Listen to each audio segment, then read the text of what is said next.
I'll let Matthias introduce himself. Welcome. I'm very pleased to have the opportunity to be here today. I already found out that you guys actually, some of you are going to visit my home country. I'm from Germany. I'm born in Tübingen, which is very close to Reutlingen. And so you're going to go to the most beautiful area of Germany. And if you learn German right now, that's a very good effort, but it's not going to be useful because we speak dialect. You might not understand a single word in the first year, but you know, thanks for trying. So Swabians are known to be, tight on money. We like to spend money on value, and there's a lot of jokes around Germans from our region. And you know how we swim? People from Swabia, we swim like that. All right. Anyway, so I was born in the south, and I then decided to study in the north. And it took me roughly a year to adjust my German dialect to the German Hochdeutsch. And it was a tough year for me. My wife did a much better job than I do. She's more talented in languages. I'm more brave. She's more talented. So I studied in Hamburg, which was a very good experience. And then afterwards, I thought I need a bit more intercultural experience. So I went to do an MBA program in Newcastle, which didn't help my English either, because these guys speak with a heavy accent again. So I'm very good at speaking accents. Language experience, I had French and English in high school. I was never really good in languages. I don't really know why. Anyway, right after the school, I decided I want to go abroad. In Germany at the time, you had to do a service. You could choose between army or do a civil service. I decided to go for civil service, so I went to France for 17 months. It was really exciting. It was in the south of France. It's a bit like if you come from Boston and you go to your university down here, you enjoy the weather and the sunshine, and you're like, it's difficult to work. I spent a year and a half in England. 3 years now in the Carolinas. Not very helpful for your English either. I had a chance, opportunity to learn 1 year of Spanish, because I'm responsible also for Mexico. So I picked up some Spanish, and that's proved to be very useful, and I speak it without a dialect. I speak little. Anyway, so I've been abroad roughly 6 years, traveled a lot throughout the world, but some experience. Professionally, I started off as an international trainee with Daimler, and then joined as an HR analyst, worked there for a couple of years, and then got a very good opportunity to join Continental. And I was still with Continental. I really love this company. It's an exciting company. I started off as a manager of human resource development for corporate. Did this for a couple of years. Then was then asked to become the HR business partner for a business unit. Well, that's where we met. Mm-hmm. For R&D and original equipment tires. That's like a 1.5 billion business all across the world. I did this for a couple of years and headed the location there with roughly 2,000 people. And then I came here, and the last years I've been working in systems and services. So we provide payroll and data and immigration and travel and all relocation and all these services for roughly 27,000 people in the NAFTA region.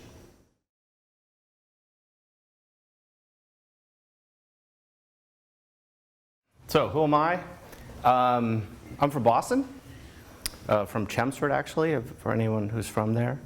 I studied at University of Michigan.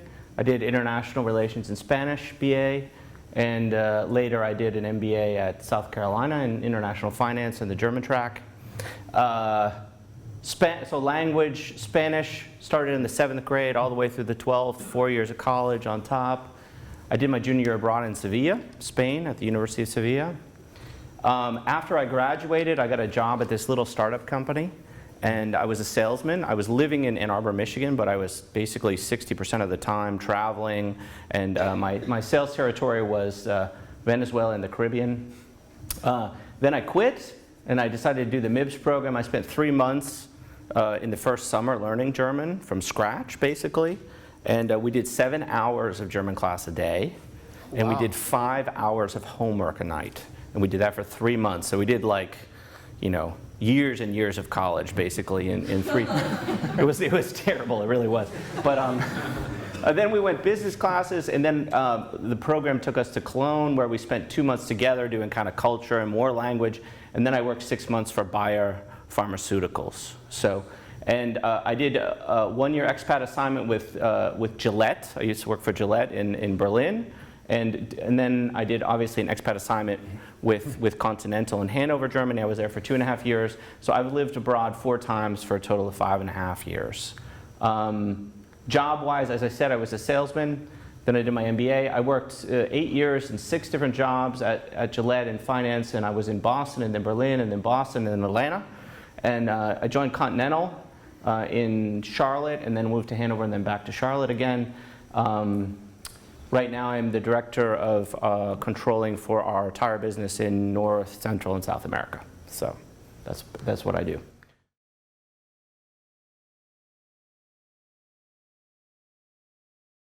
So this is the first awful skit. So I'm Matthias. He's the German, I'm the American, yeah? Oh.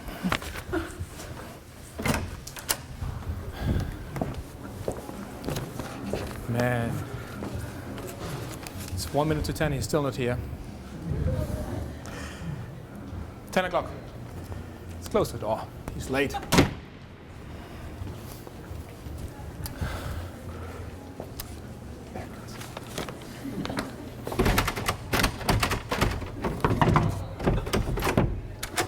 Hi, Matthias. Hey, Todd. Oh, we shook hands already. Come in, please. I'm sorry to say, but you're a bit late for the meeting. But it's 10:02. Is my watch off? No, the meeting started at 10 o'clock. Okay. So how are you?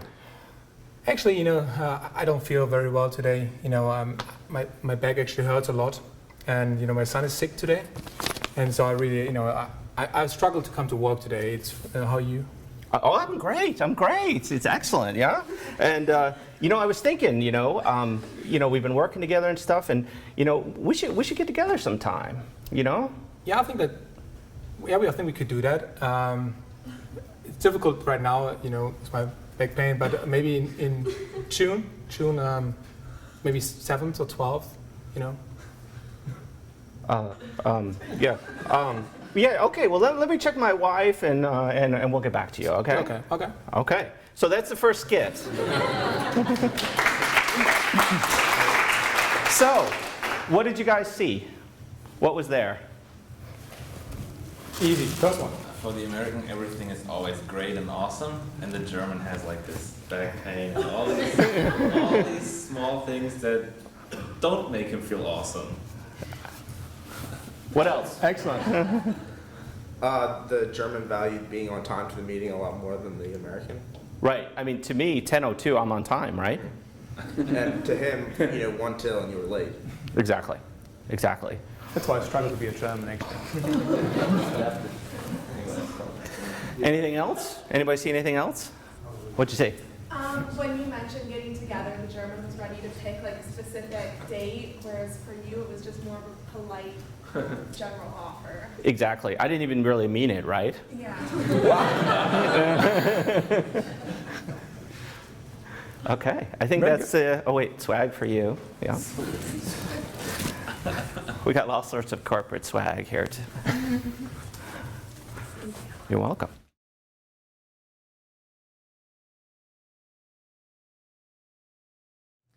So we thought we'd do a very little bit of academic thing because you're a university. We want to look beneath the surface of our iceberg, and superficial, US and Germany are pretty much the same thing. We love pizza, we love beer, we love cars, we like free world travel. So I think a lot of the things these days are pretty much the same. Even a lot of the words are the same. We Germans love to adapt American culture. We watch the same TV shows. We don't like football yet, but apart from that, I think on the surface, we're very, very close. And but beneath, you see a really, really big iceberg of things which can go wrong. All right, so who has seen Hofstede? Can I see hands? Hofstede, who knows Hofstede? 2, 3. So you need to be careful. You need to attend more classes at this university. Hofstede is, I think, the most famous in the cultural study, which was published ever. He was a guy working at IBM, and he did together with IBM employees a worldwide study over time, looking in the cultural differences and things we have together. And I just picked a few of them, so don't worry, we're not going to spend an hour on this one. But some interesting things about Americans and Germans. So first of all, what do you think, which color is German? Red, the dark one. The dark one, that's correct, actually. Todd, please. Oh, sorry. Sorry for this over-optimistic performance. So let me focus on three things here. Individualism, and obviously, I mean, you Americans are very, very individualistic. I mean, you see this in daily life. Everything is based on me. You know, you have your own, it's important to live in your own house, you have your own 2-3 cars. If you go to a shopping center, you want to have your parking space, not share it with somebody else like we do. So everything's built strongly around individualism. And you can see also this in the corporate place. Whereas in Germany, we're more collective people, but we also strongly value individualism. So I think there's a lot of common things in here. Where it differs is that when it comes, we are although we're individualistic, we're strongly focused in the job on task and loyalty still. So a task is very important for a German. Yes, I want to self-actualize myself, I want to do what I think is best for me, but if the task is there, I will do the task first and then look after myself. Uncertainty avoidance, that's actually something I experience in daily life, in the business. Americans, they're like, let's do it, right? We don't have a plan yet, let's just get ahead. We love the idea to merge these 3 SAP clients, and we will find out on the way how to do it. And actually, that's pretty cool. I have to say, I really love that. It's one of the things I'm going to miss most when I go back to Germany. In Germany, we spent 3 years talking about it. We're going to have a big plan. The plan is going to have a handbook, a process description, and then we go to management. We're going to do a 5-hour presentation. And they will say, it's good, but have you thought about these 5 other things? And you go back another year. And, you know. But then once we made it, the plan, and the handbook, and the process description, we can actually do the project in a year. I noticed this uncertainty really in job interviews, right?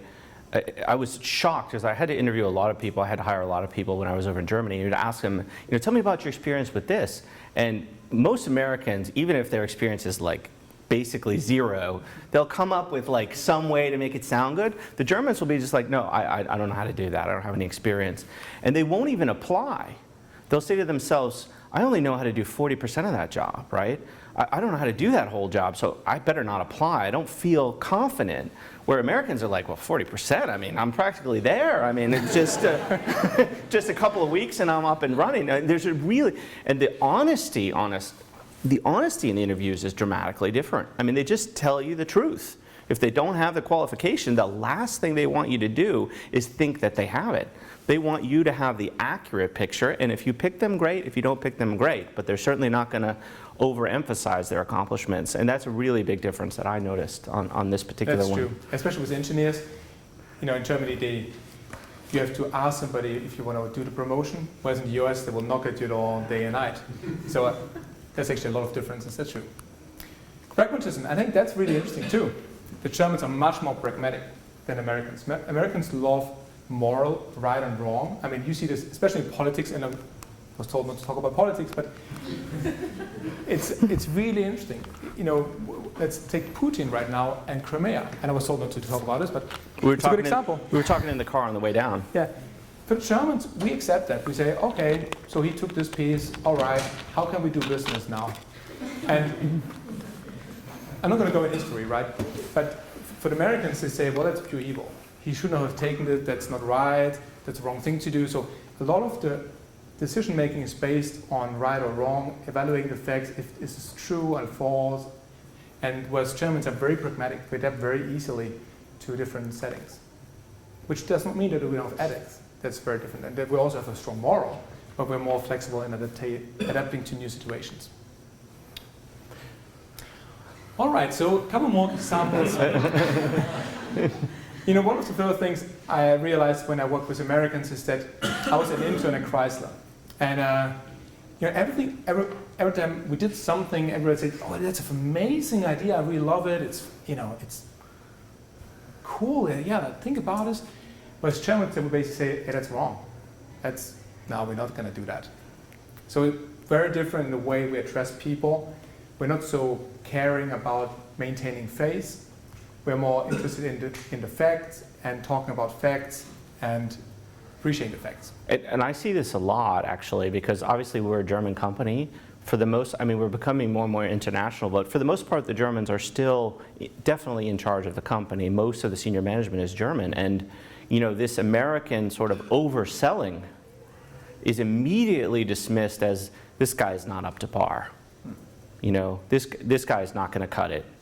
Because he's not sticking to what he knows. He's not we're going to make here a pragmatic, fact-based decision, and that's what I expect from my staff. And the person who's kind of dwelling on personality or just raw enthusiasm purely, they don't respect very much. I really see this a lot. However, if you know how to play this nicely, Germans are very open to positive feedback too, although they would not tell you. So if you can take the arguments and kind of build on them, in the end they're going to appreciate that too. Absolutely. So should we talk about the presentations? Yeah. Right. So when I first got to Germany, I had one of my employees that came to me with like this deck, this 80-page presentation. And he's like, I would like feedback on my presentation, right? And I'm looking through it, and like the first page is, 4 years ago, I talked to this guy, and we decided that this was something that we should explore. And then, page after page of the history of why we're even, and it took 80% of the presentation until he actually got to the topic that we were there to discuss. And I told him, this is the beginning of your presentation. The rest of it, take it out. And I've seen a lot of presentations like this at Continental. I mean, just boring. I mean. You know, one of my early experiences was when Daimler and Chrysler merged. There was something like a town hall meeting, and the American guy came in with a PowerPoint presentation, roughly half an hour, full of pictures and sound, and he was jumping all over the place. And you know, the Americans were like, yeah. And then the German came on and started like a 2-hour presentation. And every slide was, you know, tiny, like this. And you're like, oh my God. And people were like, oh. And that was really a big difference. And even in this very initial merge presentation, which was about, you know, creating excitement, you could realize that it's a long way for these two companies to come together. Even without a PhD, you could tell that. So Matthias mentioned this. The German perspective is definitely, we decide to go for it in America and then we figure it out later. And you do see some paralysis through analysis in Germany where they just, you know, the slightest variable changes and they've got to run the entire thing all over again. So, go ahead. So this was actually this year. My boss told me in a meeting openly. He said, Matthias, you know, I was criticizing him again, openly. He told me, Matthias, first you actually, you know, you should say you like my idea, and then you can criticize me. He was laughing about it, but it was actually, you know, a true feedback to me to be a bit more respectful. Where the Germans would actually think that's very respectful because I actually added fact to the conversation. What's really shocking to me when I was over there both times working is this sort of fact-based, you know, subordinates. I mean, they will tell you in a group of people, you are wrong. I mean, they will fight with you. I mean, they are just. I mean, they're just fighting for what they believe is right. I mean, they're just not paying attention to those sorts of. So, when I got to Germany, and my boss really, he liked me very much. And basically, he pulled me aside and he said this. He said, Todd, if you're doing everything perfectly, we don't need to talk. And if you make a mistake, I'll let you know. So, and that was the operating rules for the entire time I was there, basically. I mean, performance reviews used to be 3 hours. They were about 25 minutes. We were done, right? Check the boxes, any questions, that was it. So that was a real big shock for me. And the last one we have here is, you know, the Americans, we say, you know, I'm having a party on Saturday, right? You guys have parties, right? And you say, I'm having a party, want to come, right? The German says, hey, I'm having a party. And then he waits. He's expecting me to ask to go to his party, right? Well, sometimes we invite you, but you typically show up He's without becoming invitation. American, so they're not always sincere anymore. But all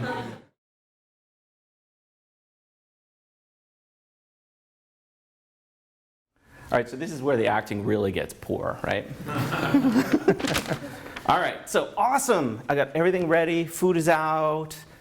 I think I'm ready to go. I'm gonna go take my shower, my towels. Don't worry, that's all I'm taking off. Ding dong. What is that? Oh, no.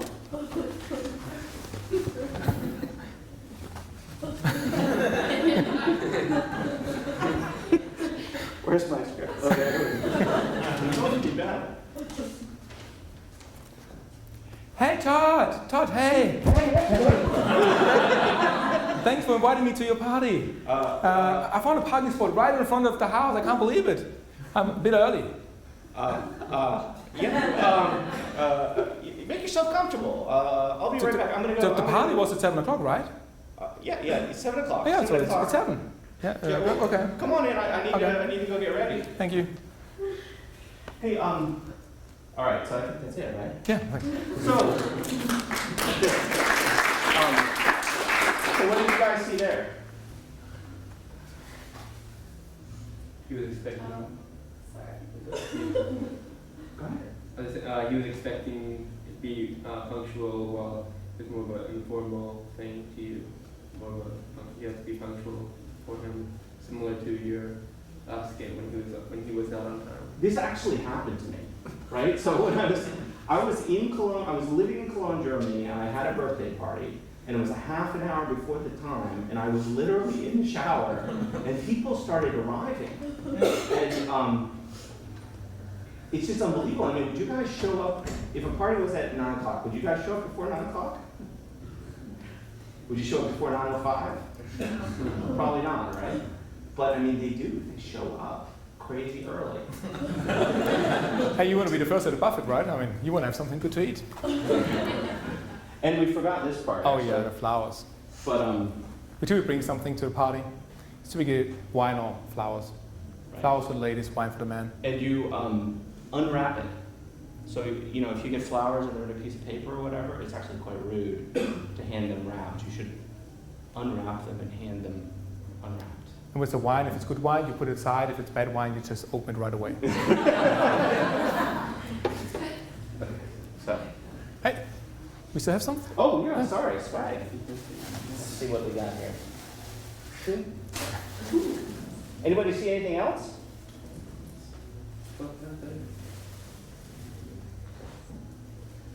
Well, he hugged you, but I didn't anticipate that.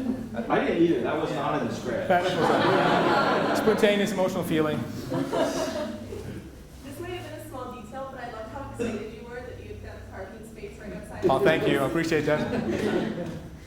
That's huge. And that's sufficient excuse to show up early, right? Yeah. That would really be an excuse. For It's also a very good excuse to show up really, really late. And it's actually true. You typically, very often in big cities, you have to circle for half an hour, and you typically choose a parking space which is completely illegal, and you just hope to very, very best the car is still there when you come back. So if ever you guys are in Reutlingen and you go to Stuttgart to club, in Stuttgart you don't want to park where it's not legal, because your car is going to be gone when you come back. And if you park in a way of a stroller, where people carry strollers, that's very evil. Don't do that. And Germans spend about $3,000 on their strollers as well. I mean, they are fantastic. No, actually, I spent $1,200 on my stroller. It's a twin stroller. It has, well, I'm not going to talk about it, but it's really a nice stroller. It has like wheels. actually, you can go in countryside. You can actually walk with it in the countryside, and it has suspension. And we have special tires. My wife picked it. Well, it's amazing because, I mean, the amount of miles my wife put on the stroller with our kids in Germany was absolutely astounding. I mean, to the subways, off the subways, meeting friends in the park for coffee. I mean, it was miles and miles every day she put on that stroller. So it's a totally different amount of walking. It really is a totally different amount of walking.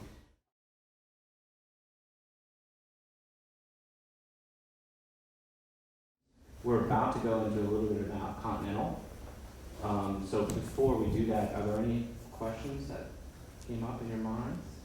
Yes. So your presentation to an American audience makes it sound utterly uninteresting to work for a German company, right? But that's Oh, we that's get not there. true because you have embraced that. And so, No, that's great. yeah. So tell us about. Sure. Because that's my, I'm sitting here looking at my students thinking, okay, tomorrow I have to convince them, no, you really do want to go to Germany. So what was Let your me please, drive, your I'm going impetus? to come back to this, Scott. These are, I'm going to, if you will allow me, use this slide to answer that question, right? So these are our four corporate values at Continental. And when they came out with them, the HR people should know exactly when they came out with them. When they, 2 years ago. 2 years ago, I have to admit, I thought that they were so accurate and so important to me working at Continental that I was actually astounded. I mean, usually these like, okay, let's write the mission statement. I don't put a whole lot of stake in it, but I think in this particular case, they did a whole lot with it. For me, probably the biggest difference is this one. I mean, the amount of freedom that a German company will give you, and this is going to come up in one of our other skits, but really, I mean, if you're doing a good job, it's just carte blanche. It's just a ton of freedom. I worked for Gillette, and that was totally different. I mean, it was a lot more military. It was a lot more hierarchical. It was a lot more follow-up. Continental is just totally open, and if you have good ideas and you're willing to do the project and make it happen, literally nobody's going to stand in your way, and that's really important to me. And I really enjoy that we have a lot of fun together. We also, we make good decisions. I admire, especially being here, we have a little bit of a combination of the U.S. You get some of the enthusiasm of the German pragmatism. I think prevents us from making big mistakes, and I think staying rooted in facts is really, for me, a wonderful thing. Especially if there's the freedom then to do what you want to do. So I really like it. I would not like to work for an American company. I mean, some maybe, but most American companies I would not like to work with, based on my experiences at Gillette. So. Yeah, maybe I can add to that.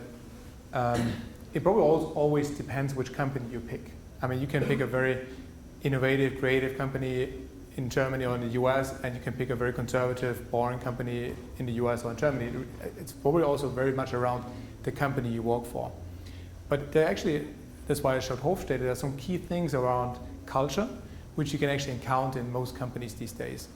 And for young people, I think it's an amazing opportunity because most big companies, they're really short of talent, especially in Germany. So we actually, it's a bit like the melting pot now for Europe, we bring in talent from all over the world. So it's a much more dynamic and cultural experience working these days in Germany than it might be like 15 or 20 years ago. I'm not that old though. But, and what I find amazing, especially in Conti, is the trust. So we have young people coming in, we believe they will contribute to the company, and we very, very early on assign the responsibility in a way that people sometimes are shocked.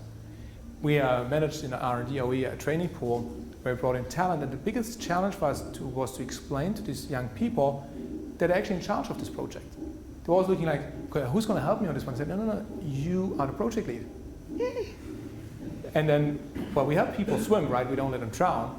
But that's a big difference, especially if people come from America, they're kind of used to get things mouth-fed a little bit more. And suddenly you have all this responsibility. And it's your baby. You develop this tire, and you do this project, and you present to the board. And that's something I like about Conti, but also something which is more and more typical for German companies, that really we absorb talent. I mean, the environment that we have in the Charlotte area, and the environment that Matthias and I also shared in Hanover, is incredibly diverse. I mean, Continental still is trying to work out too many Germans at a very senior level. We're watching this happen. I mean, this is definitely happening, and the company is saying it wants it to happen. I remember I said to our CEO of Tires, I said, I think this policy discriminates against Germans, and he said, good, we've got too many of them. So, but that's because he wants us to be a global company. He wants in both people from all over the world there, Brazil, Russia, China, I mean, we were becoming a very global company, and in diversity in a way that, you know, I was in college 20 years ago that I never even really got to experience. So, no, I love it very much.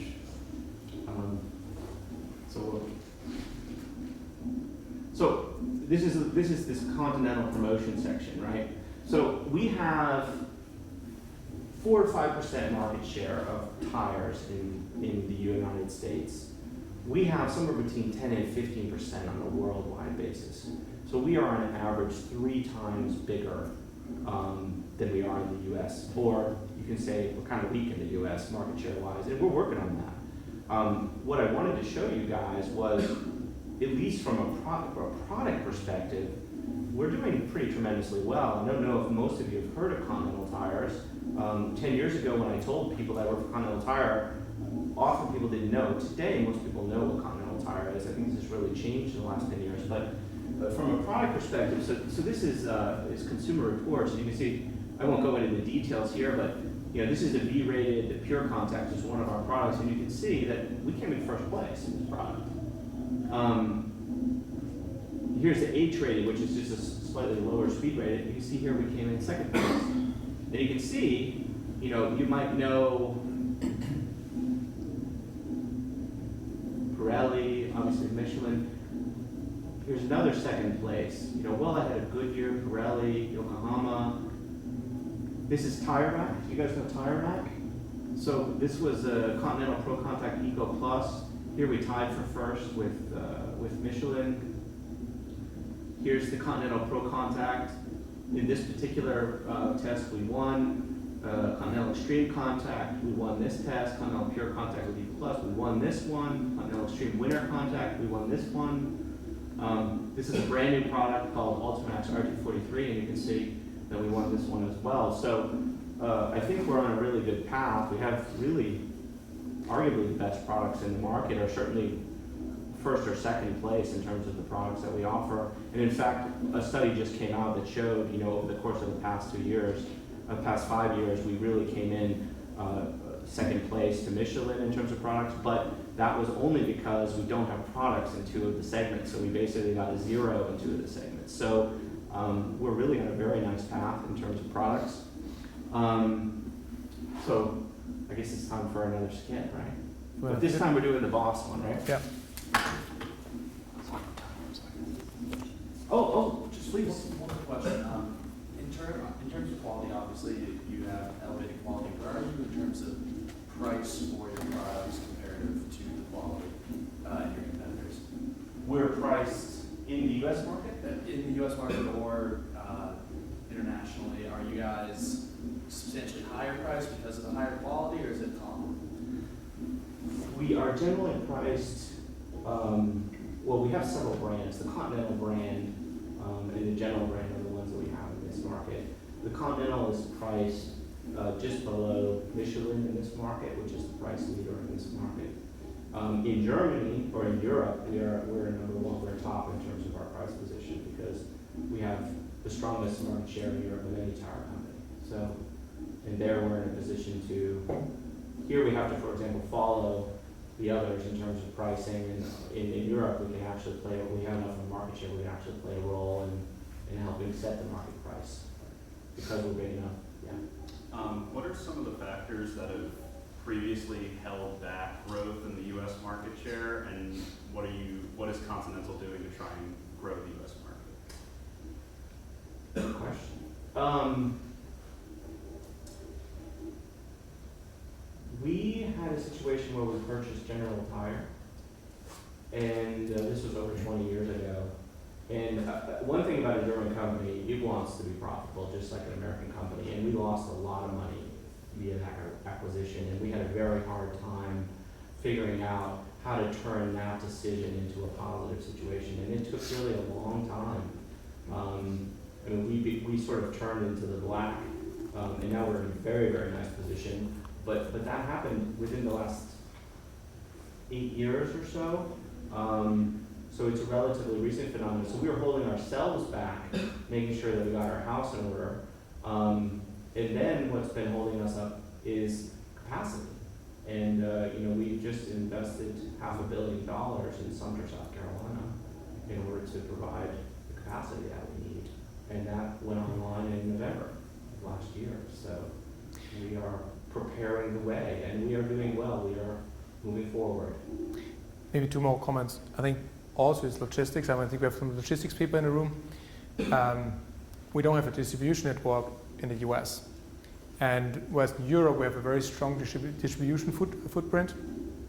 That's actually one of the challenges also from the US side. That might change, but it's changing.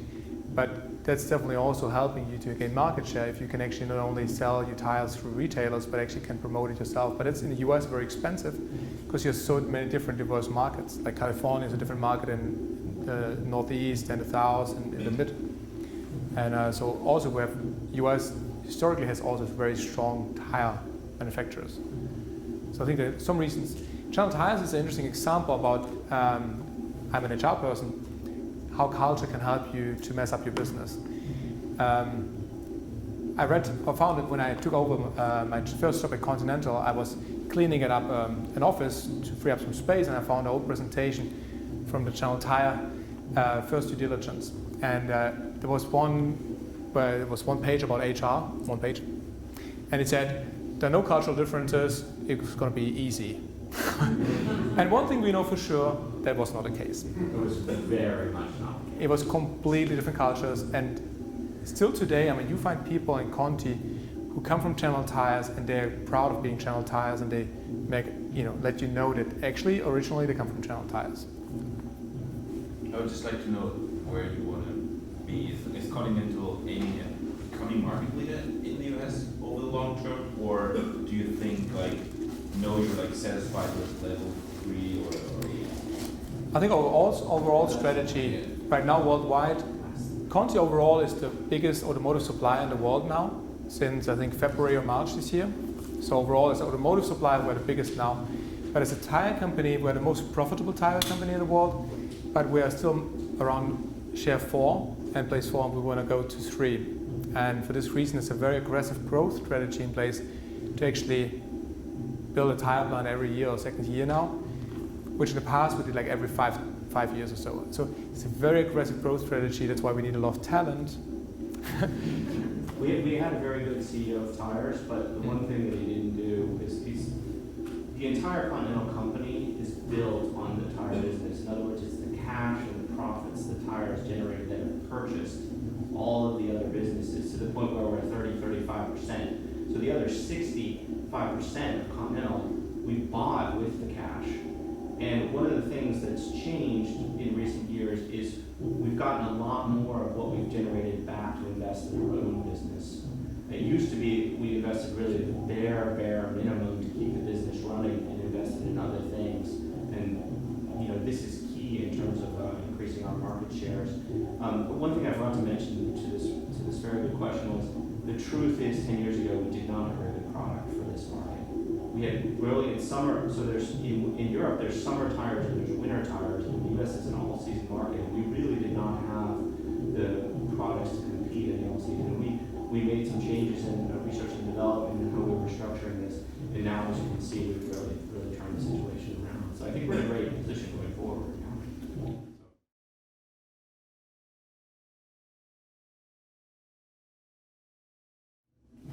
German boss, American employee. Excellent. Hey Todd, how are things going here in Germany? Good, but I'm totally confused, right? So I really like my new boss. He gave me a great performance review, right? But he didn't have much to say. It was really short, and I never hear from him. Like, do you think he doesn't really like me, or is not really happy? Because I never see the guy. What do you mean? I mean, he didn't criticize. I think that's really positive feedback, right? I mean, he must really like and trust you. By the way, I'm excited, on this retreat that we're going to go on. I noticed we're going to eat at that fresh seafood. I think we're going to eat whole fish right off the bone. I'm really excited about that, but I noticed, I was looking at the agenda, and I didn't see any transportation in terms of how we're going to get to the restaurant. Is it right in the hotel, or what's going on with that? It's going to be a long day of meetings, so we're going to go for a short walk. So I think it's roughly 25-30 minutes walk. It's not really far away. Yeah. Yeah, we're going to do some team exercise on the way, I think, too, at the beach. But it's, I mean, after 7 o'clock in Germany in February, it's going to be dark and below freezing. I mean, 25 minutes? Yeah, it's going to be fun, man. Just dress a bit warmer than usually. Okay, so what did you guys get out of that one? Germans like exercise and like being outdoors very often. And walking. Good. What else? There's one in there that if somebody gets, I'm going to be really impressed. Yes? No feedback is good feedback. Right. No news is good news, right? Which is, you know, kind of hard on an American where you're kind of looking for this, oh, you're so great, and you're doing great, and you're like, nah. The whole fish. The whole fish, right? The whole fish. Let me just give you, who's very proficient in German in this room? Can I see a hand? All right, here we go. So in the dialect, we say, "Kein Lob ist Lob genug." This means, you know, no positive feedback is more than enough. So if you don't get a feedback, that's actually good. So that's something, that's dialect you're going to hear a lot. What about, I mean, this literally happened to me, right? I mean, we walked in the dark in February in Germany for 25 minutes. And I said, why don't we get a bus? We don't want a bus, right? I mean, that's real. Anything else anyone noticed? One of the things that Matthias said was, you know, we're going to stop for team building, right? Here, I mean, maybe you want to comment on that, but to a certain extent in the US, kind of the team kind of organically builds. In Germany, it's planned. We will become friends. Yeah. Let's pick up the stick now. We have 30 minutes to become friends. And you'll fly all the way to Europe, and the guy will stand up and say, really, I mean, we're going to have some presentations, but what I really want all you guys to do is go to the bar tonight, drink a few beers, and just chat with one another. Because the only reason you're really here is to network with one another. And I just can't even imagine that in a U.S. company. But that sort of planned... The good thing is if you stick around long enough, you know all the exercises, so you're going to build quickly.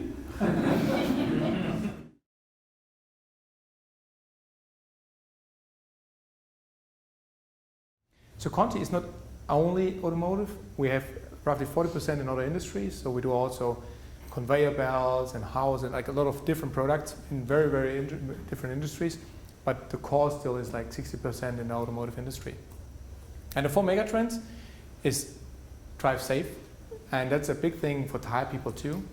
I can promise you try a cheap Chinese tire and you try one of our high brand Continental tires and you brake, you're going to see a difference from here to there. And if you have 5 people in a car, your family, you want to make sure you brake here and not over there. But also, I mean, around the safety, as Todd mentioned, we have a lot of technology now built into cars, and European Union, but also in the United States, a lot of initiatives to actually reduce the number of death in accidents. And it's estimated that if you implement like the distance control, for example, you can actually reduce the number of deaf people by half. That's dramatic. I mean, in Europe, we have like roughly 4,600 people dying in car accidents. I mean, that's little compared to India, I tell you.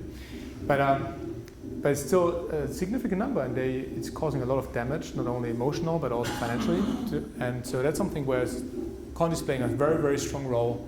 Clean power, or like reducing emissions, that's something, a megatrend which came maybe last 10 years, where we actually picked it up, and we're now trying to also reduce it. Has anyone driven a car that when you stop at a stoplight, the car turns off? Yeah. That's us. Sorry. Yeah, so. Stop. Intelligent driving, I think we just mentioned it, it's like, how do you connect?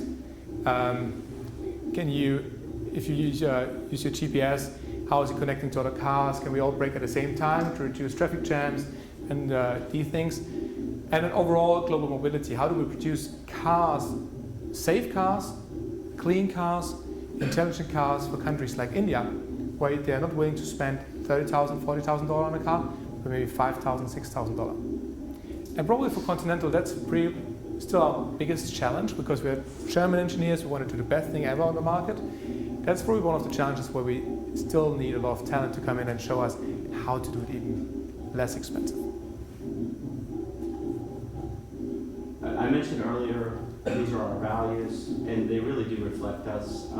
We really do try to trust one another. We really do, we want to win. Continental wants to be, we're number 4 tire company. We want to be number 3. I mean, we're going to get there. We're determined to get there. As I mentioned earlier, this is the most important one for me, is the freedom that I found in this company to act. And we do take care of each other very, very well, I think. So, one thing I had to learn as a German when I joined Conti, I did my first presentation as an HR head of the location, and I got like 50 comments afterwards what I could do better. And I was very depressed, like, oh my God, I messed it up. And in the evening, my boss came in the office and said, why are you sad? And I said, I instantly received 50 emails about things I can do better. So what did I wrong? He said, no, wrong thinking. It's one for another. We want to help you to be even better. We want to show you things where you can improve. You don't have to do this all at the same time, but we want to show you what you can do to improve. We want you to be successful and grow. And that's something I really had to adapt coming from Mercedes, where culture was slightly different, to this kind of attitude that feedback is very positive, but it was more like a fact-based feedback, right? So, as I mentioned, in terms of Continental Tire, because we're both from the tire piece of the business, as I mentioned, we want to be number 3. We've opened new plants in Brazil, China, India, Russia, and the US in very recent years. I wouldn't be surprised if we opened further plants in the general vicinity of this country. We are by far, of any tire company of significance, because there's one very small tire company that's actually a little bit more profitable than us, but aside from them, we are killing the competition, and we plan to continue to do that. We're very good at watching costs, we're very good at making sure our plants are in the right place, and we're really good at getting a lot out of our employees. We don't have a ton of employees that administrate every aspect. I mean, really, this sort of initiative, you're really just expected to take care of it and figure it out, and to focus on the important things and to ignore the things that are not so important. And we'll, at least in tires, we'll really be focusing on the environment in the near future. The Japanese and the Asian manufacturers in general are really challenging us to make, as that car drives by your house and you hear that noise, we're really trying to figure out how to make that significantly less. And the rolling resistance is just how we in tires add fuel economy, and it has a significant impact on the fuel economy of the vehicle, the rolling resistance of the tire. So that's where we'll be focused. And as a company, if you look internal, our new CEO for last years, Mr. Degenhardt, he basically changed the focus from a company which was very decentralized to become more like a centralized bureaucratic company, but to become a networking company. So more like the internet, we want to connect dots, we want to see where we have good ideas, how we can work together, informal and formal.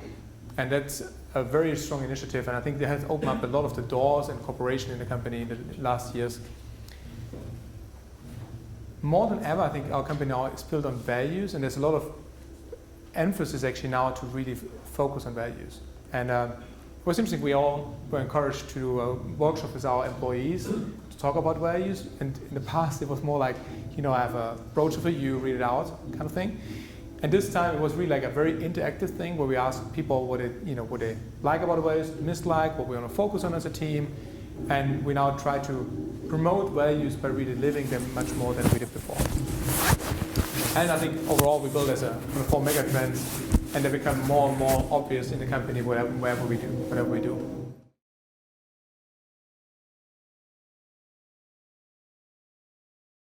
German boss, German-speaking American employee, yeah. Hey Todd, how are things going with your new German boss?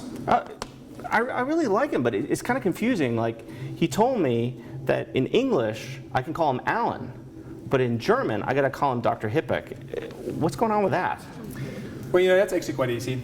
In German, we have a formal and an informal you. So friends and close work colleagues are typically addressing each other with the informal you. The rule of thumb is that the older, more senior colleague will offer it to the younger, less senior colleague. The higher up in the hierarchy will offer it to the lower in the hierarchy. But the complexity arises when Germans try to be culturally adapted. Then we use a hybrid model. And so the formal, informal you, so you can address me with my first name when we speak English, but you have to call me with my last name and my title, Dr. Hippe, in German. So formal in one language, informal It's very in easy. another. You'll Yeah. find out. Quickly. Okay, so that's it. What did you guys see? By the way, who earned swag but didn't get it? Okay. Anybody see anything in that skit? Well, there was certainly so what's polite in one language, even between the two same people, it could be impolite in another language. Yeah. For all our colleagues get to realize that, at least my opinion, that Germans are more like regimented, scheduled, like they have more of like a guideline that to stick to. In there, it's kind of more like interpretive, very much go off like how they feel and how they kind of interpret things. When it's for Germans, it's like it's this way, kind of like we used to before, but I don't know, the whole like concept is interesting. I think what's important to know if you guys are going to work for a German company, don't be frustrated if people don't come across with, hey, I'm Matthias. We both worked in tires where our CEO of the business, he immediately offers you the you, so it's very informal, but that's not typical German. German typically earn the informal you, so it might take a day, it might take a week. Young people typically are very flexible, but typically you typically take a time until you get familiar with somebody, and then you get a you, and then you're actually part of the family. So it might take time, but be patient. The last thing you want to do is, if you're 21 years old, you walk up to your boss and say, hey, I'm Matthias. He might be confused. He would probably still call you with your last name. The Germans, they do. I have two bosses, the CEO here in the Americas, but also the CFO of tires over in Germany. And that particular person in Germany is famous for being formal. I mean, almost everybody in the company addresses him in a formal way. I address him in an informal way, which to a certain extent, I think kind of pisses my colleagues off, right? But the real reason is because I'm American and it doesn't mean as much, right? So he's, okay, and he's an American, it doesn't have the same significance. It's not going to understand this informal thing anyway. No, but it's really true. So the Germans certainly are aware of this, and they're sort of adapting. And I think, I would imagine in 100 years, the whole formal thing is gone. But it's going to take 10 years until the last guys are out.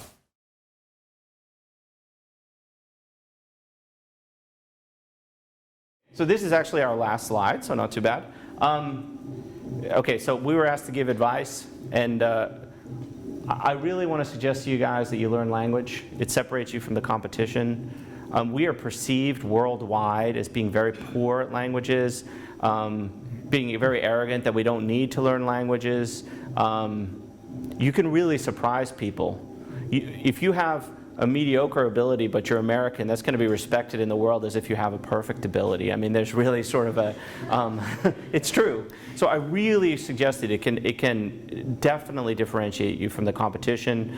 I speak fluent German and I speak fluent Spanish, and that's a huge advantage to me every single day. Obviously, the bosses are in Germany, and the markets that I deal with are all the way from Canada down to Argentina. So that's one of the best suggestions I have for you. I think it really matters, and it's going to matter more to you guys than it mattered to me. Spend time abroad. I understand most of you are in the international business program, probably are planning on doing that anyway, but do as much as you can. I mean, if you can only do a summer, do a summer. If you can do a semester, do a semester. If you can do a year, do a year. And do it while you're young. The older you get, the more husbands and wives and kids, and it gets much more complicated. Yeah. Right out of college or within the first 5 years or in the first 10 years, that's really the time to try and make those things happen. Even if you have to make financial sacrifices, take those opportunities and grab them, especially in the next 10 years. I mentioned this, people literally, my language abilities are not too bad, and people literally don't believe I'm an American, right? So that you guys got to fix that. right? You gotta change the perception of the world, and that American is not equivalent to cannot speak foreign languages. We need this. Our country needs this. You know, when I was in my previous job, when I was in Germany, I was in Shanghai a lot. I was in Tokyo a lot. You know who's getting all those economic opportunities? You don't see many Americans. It's the French, it's the Dutch, it's the Germans, it's the other Asian countries as well. And we're kind of falling behind, and the language is a big part of it. And we're going to need to rely on your generation to make that happen. Yes? Do you have any lobbyists in Washington working for language policies to keep cutting funding, both at state and federal level? So we don't. Can I answer this? Yeah. To learn a language these days, there's no more excuse because you have the internet. It's very easy actually to. I know it's very difficult if you don't have funding from a university perspective, but it's very easy these days to do it on your own. It's much easier to go abroad and travel. I think it depends a little bit. I'm not very gifted in languages, I tell you, and my wife will agree to that definitely. But it's sometimes more about, do I make an effort? Am I brave enough to speak even if I'm not 100% sure that I actually, do the right thing? And what I see a lot with people, especially when they come to Germany, because Germans love to speak English, right? We like to practice. We learn it in school, we want to practice.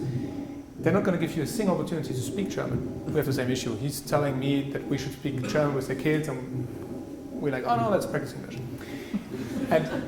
But there's a lot of opportunity, and if you try, and if you insist, and you do, you're going to get a lot out of it, and you're actually going to get far below the iceberg in experiences.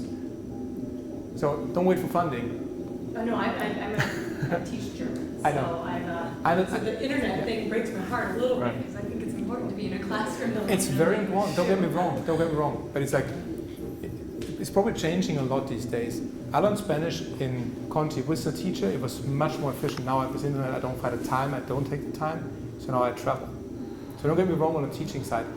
But I think from a student side, do whatever you can do just to. Maybe don't start with Chinese, that's very complicated. German is much easier. The last thing I'll mention, and I just wanted you guys to realize this. We have a rule. You cannot be a senior executive in our company if you've not lived abroad for 1 year. You cannot. It's blocked. So get it done now, because I think most companies, this might change to 2 years, and this, but it's locked down. You cannot get there. And we have people who they want to offer these jobs to, and then they're having to come up with extraordinary circumstances like the job should be in Germany, but for the first year we need you to go to Malaysia and do it, and things like that in order to try and, it is a problem for people that were right on the cusp, and all of a sudden this rule existed. But I think for me this is a sign of the times to come, There's a hard ceiling in our company if you haven't done that, So. Maybe just more HR comments, right? I think number one, to make a career, do something you really like to do. And you're going to be good at it, and you're going to love it, and that's going to be helpful.